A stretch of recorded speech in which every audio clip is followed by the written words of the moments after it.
Banyak orang mikir kerja di bank itu cuma ngurusin duit dan kerjanya kaku. Iya nggak Gen Z banget. Bener nggak? Dulu sih sempat mikir gitu ya, kerjanya kaku, nggak bisa stylish. Cuma setelah kita masuk di bank, beda ternyata. Di bank sekarang itu nggak cuma profit oriented, tapi juga harus customer oriented.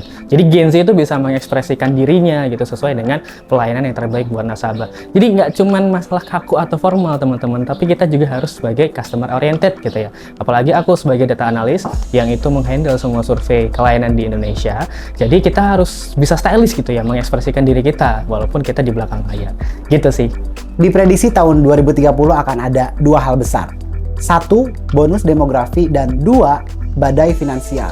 Dalam keadaan Gen Z yang saat ini mostly boros dan check out sana check out sini, Gen Z harus apa? Wah, nggak salah lagi kalau Gen Z emang boros dan check out sana sini ya. Cuman kita harus leading the way teman-teman, terutama yang Gen Z semuanya ini. Kenapa? Karena untuk menghadapi bonus demografi dan badan finansial, selain kita punya investasi layar ke atas, kita juga harus punya skill gitu ya, portofolio. Supaya apa? Kalau waktu bonus demografi, persaingan kan makin ketat.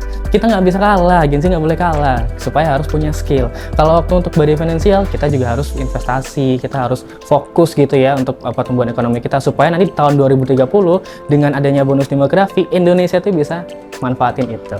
Gitu sih. Fintech udah ngatur cara kita hidup dan bertransaksi. Setuju nggak?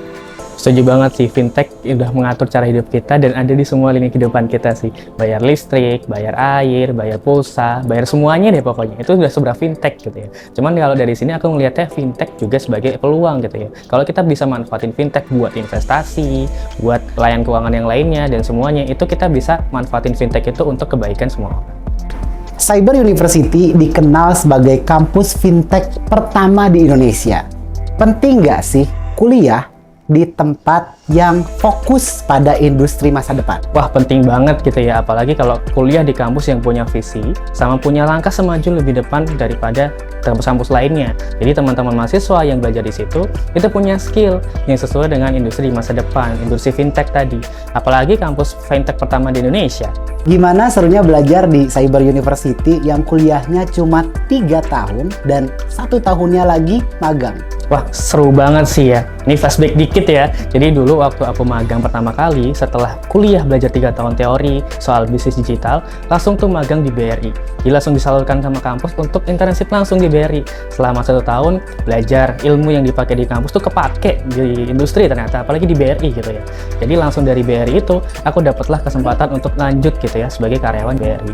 Jadi bayangin deh, siapa sih fresh graduate yang nggak mau 3 tahun belajar langsung dapat kerja gitu ya. Dan itu ilmunya memang tersalurkan dengan baik.